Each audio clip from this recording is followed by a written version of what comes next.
Everybody, it's me, Shell360, and I'm here to do another snack and chat. And this time I have a couple things I've already opened, but I still want to show them to you anyway because they're kind of fun. So what I have is this thing right here, which is TikTok snack. Now this is another one of the Indonesian products. I got this at the H Mart in Carrollton, which is in Dallas. And they're interesting because they look exactly like the package. And when I saw this, the first thing I thought is, but what does it taste like? Because there's no context clues on this package about what possible flavor this could be. I mean, this could be sweet, this could be savory, it could be anything. And in America, Tic Tac is actually a sweet thing. It's like a kind of like a breath mint. So yeah, this doesn't look like the traditional Tic Tacs that we have in America that come in a little small box. So I was wondering what this was going to be. Let me show you. They're actually really fun looking. It's these little white beads right here, and the flavor, it's salty, and it kind of reminds me of chicken broth. Like if I had to give it a specific flavor, have you ever had a bouillon cube that you use to make chicken soup? They're these little cubes of like chicken soup flavor essence, but they're really small, and if you're making chicken soup, you can drop it into your pot with your chicken and it'll just kind of like break apart into seasoning, and it'll season your broth so that it tastes nice. I don't know, you guys may not even cook like that, but I do. And usually, like if I want to make homemade chicken noodle soup, I'll get like some chicken breast out of the freezer, I'll add a bouillon cube, and then I have this stuff that they call mirepoix mix, which is a mixture of onion, celery, and bell pepper. I put that in there, I let that come to a boil, I add a little salt and pepper, and then after it's mostly done, then I'll go ahead and I'll add my noodles, because the noodles always take the least amount of time to cook. But that's my quick chicken noodle soup recipe if you're ever in a pinch and you just need something warm and filling. But yeah, it tastes like chicken bouillon cubes to me, but it's a fun crunch. I mean, it's a fun crunch, but I don't think I'll buy that again. Another thing I bought, which I bought at the Daiso, this is a Japanese product, is this. And I can't read katakana, so I have no idea what that says, but it's a corn snack. And the texture to me reminds me of American Bugles. Let me show you what it looks like. It looks like this. It's a puffed corn. It's got hollow on the inside, but it's got little kind of perforated dots all over. That one is really good. It tastes like a Funyun. Yeah, it tastes like a Funyun. That's the easiest. It's like a cross between a Funyun and a Bugle. Which I love Funyuns. I love Bugles. So it's a great taste to me. I really, really like it. And then the last thing I have, I got these from Euphoria Prism. These are Colombian candies. So we're in a totally different continent now. So I've got this, which is a Colombian coffee candy, and I've got this, which is a Colombian coconut lollipop. It's called Super Cocoa. This, it says Colombina coffee. That's all it says on it. I don't know. So Colombina must be the brand, and then it's Coffee Delight is the candy. And it says coffee hard candy. So that's what it is. Let me open this up for you. It has a little wax paper on the inside of this foil, and then inside of the wax paper is this thing, which looks almost like a coffee bean, doesn't it? It's a little hard candy. So let's have a little bit of that. Okay. You know, it's different than coffee flavored candy I've had in America. It tastes less sweet, a little bit more bitter. Still very milky though. A lot more bitter, more coffee flavored, less sweet, but it's still a good candy. Euphoria Prism wrote me and said that this is not a candy that kids eat. This is more for adults. I could see that, and since I don't want to spend my whole video sucking on a candy, I'm gonna take this out real quick. But thank you very much for that. And then this is the Super Cocoa, which has a green lollipop stick. I think that's adorable. So let's open this up here.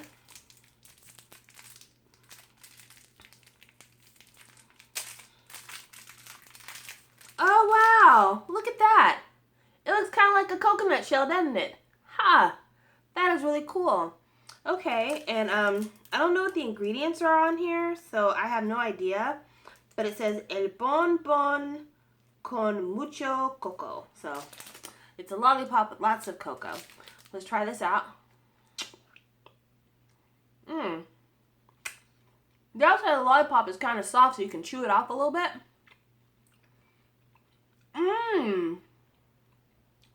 There's real coconut, like real coconut shavings on the outside of this. That's pretty awesome. I like that. Okay. It has a coconut flavor to it, but also has kind of like a syrupy brown sugarish flavor to it as well. Like a cooked brown sugar flavor. Very caramelized, very coconut. Tastes more natural than American lollipops do, especially because you have those pieces of coconut in it.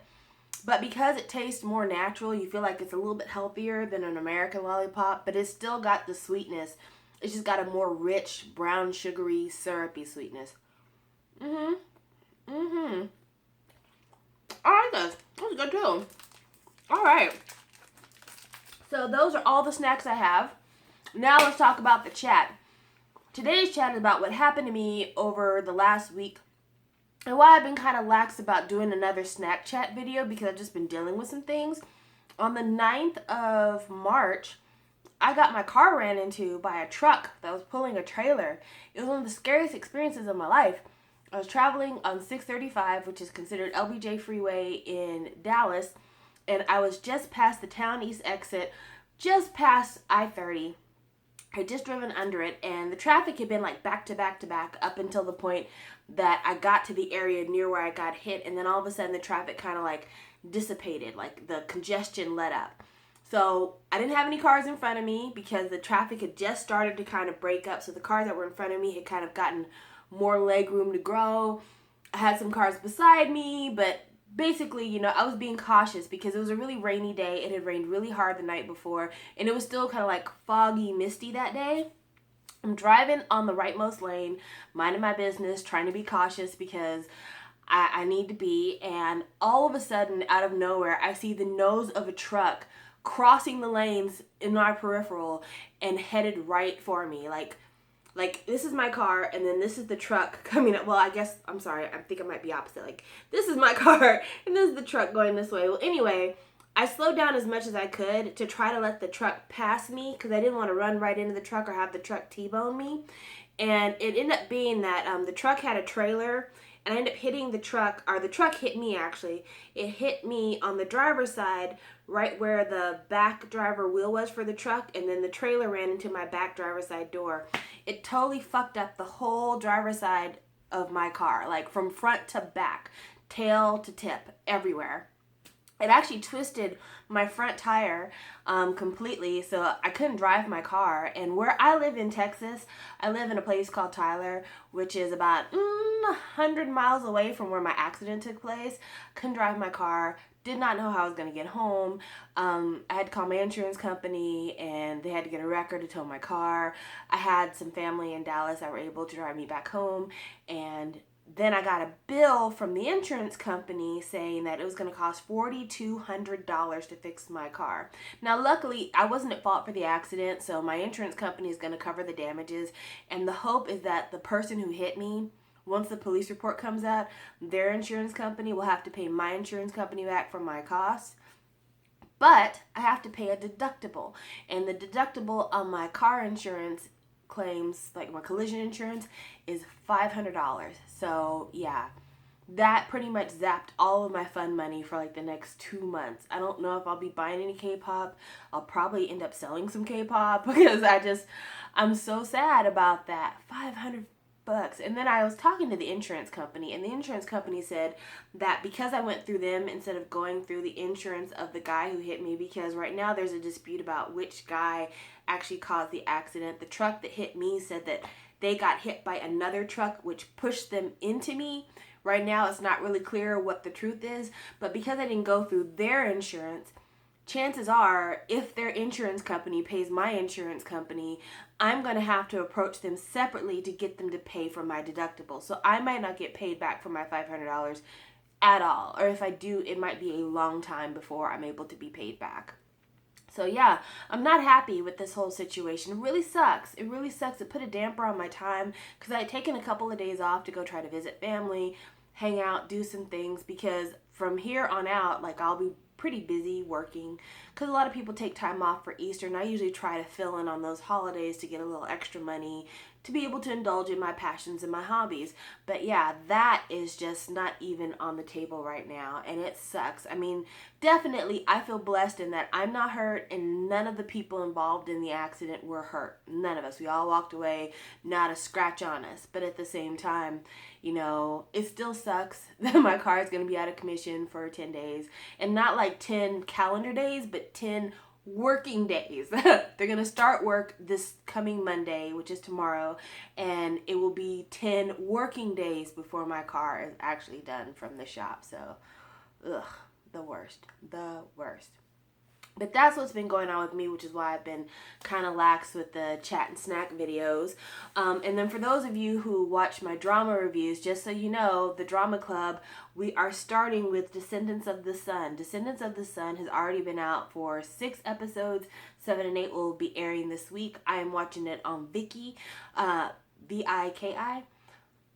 But Descendants of the Sun is a drama with Onu from SHINee, and I'm so excited because I have not had a chance to watch a SHINee drama with people before. I watched To the Beautiful You well before I ever had a YouTube channel. Medical Top Team, I watched that by myself before I started talking about dramas. And then because it's the first time, I did not watch that one with people because no one really seemed to be interested.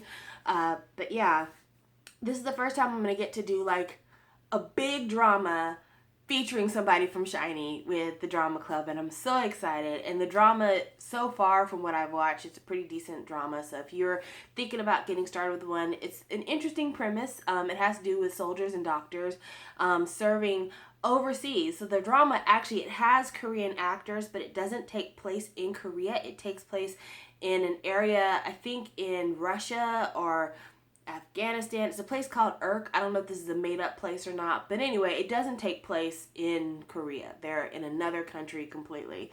But yeah, that's going to be exciting. I'm excited for it. But anyway, back to, I might have to sell some K-pop. I'd had plans to sell some K-pop anyway. Like, I had some K-pop stuff that I had bought that I'm like, I don't really think I want to keep this after all. And I was going to sell it. And I was going to put the sale video here because this is like my favorite place to be sometimes. It's just a lot less drama. I get a lot less dislikes. I get a lot less views, but the people who do view are really good about commenting, so I get more interaction, really. So I love this channel. But that's why I was thinking about putting the sale post here, but I'm also kind of worried about putting it here because I don't want to seem like I'm exploiting you guys' viewership by putting it here. But with my other channel, there's just a lot more traffic there, and I get a lot more kind of negative responses on that channel, and I really don't want that for the sale video, so that's why I'm thinking about doing it here. But speaking of sale videos, that brings me to another thing I really want to chat with you guys about, YouTube sale videos. And the number one pet peeve I have for YouTube sale videos, and I hope you guys don't take this the wrong way if you sell stuff on YouTube. This is just my current opinion, and things might change later on down the road, but the thing I absolutely hate the most when people post a YouTube video when they're selling stuff is when they don't put the items in the description box. That is the worst. Even if the video tells the, like, if you're like showing everything, like, this is, you know, the Jong-up card from Matrix and it's going to be $10. I appreciate that. However, if you're not selling something that I'm interested in, I would really like to keep my time and move on to the next video. And I depend on your description box to be something I can scroll down, see if you have anything that I want, and then we can waste neither of each other's time and I can move on. But so many videos I watch that people are selling stuff and they don't put the items in the description box. Sometimes they don't put the prices in the description box, but I can forgive that because if I see that the item is in the video, sometimes I'll like kind of fast forward through the video until I get to the spot where they're selling the item I'm looking for, and I'll listen for the price. I mean, I definitely prefer the prices to be in the description box, but yeah, when you guys don't list items in the description box, that bugs me. That really bugs me. I think the only thing that bugs me close to that level, and really it depends on who it is because it depends on the circumstances that happen afterward, is when people put quote your own price. There have been times when somebody's written quote your own price that I've been able to approach them, offer them an amount. They approved of that amount and we made the exchange and everything was okay. But there are a lot of times when I've asked somebody when it's quote your own price and I'll say, I'm willing to give you this. And they're like, no, I'm actually looking for this much money. And I feel like telling them, well, if you're looking for this much money, just tell me you want this much money. Don't say quote your own price if you know I'm not taking anything less than $13. If you know that, then don't quote your own price. And I'm not one of those people that tries to get super cheap with folks, because I understand that, shipping costs money, your items cost you money when you bought them. I try to be cool. But the other problem is that sometimes I feel like people, when they're selling stuff on YouTube, they want to sell it to me for the same price they paid. And what they don't tend to understand is you're selling me a used item. Even if you only ever opened up the CD to pull out the photo card, the fact of the matter is the CD is opened. It's not brand new anymore. It may be like new, but it's not brand new. And I can't pay you $17 for a CD that you paid $17 for. I don't have that energy. If I wanted to pay $17 for it, I would buy it brand new. And it's no offense to anybody, because I understand people have monetary needs.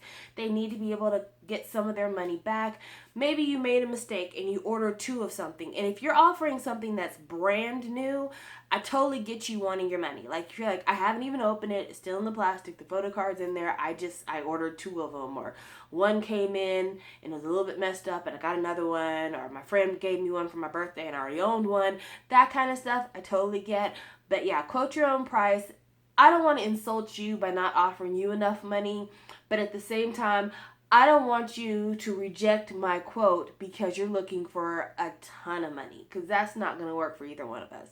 But anyway, that was kind of my rant. This was a very unorganized chat. Probably because, like, my car stuff is still on my mind. It was extremely frightening. Like, I haven't forgotten about it. I still feel kind of nervous about it because the weather wasn't great the last couple of days after my accident, and my coworker was letting me borrow her car to run some errands since I'm going to be without my car for a couple of weeks. And I felt really skittish about getting back on the road with the semi-wet conditions, because I don't know, it freaked me out. I was going really slow. I hated going around corners. I hated being at intersections, especially major intersections, because, you can spin out in an intersection. You can. And it freaked me out. So, yeah.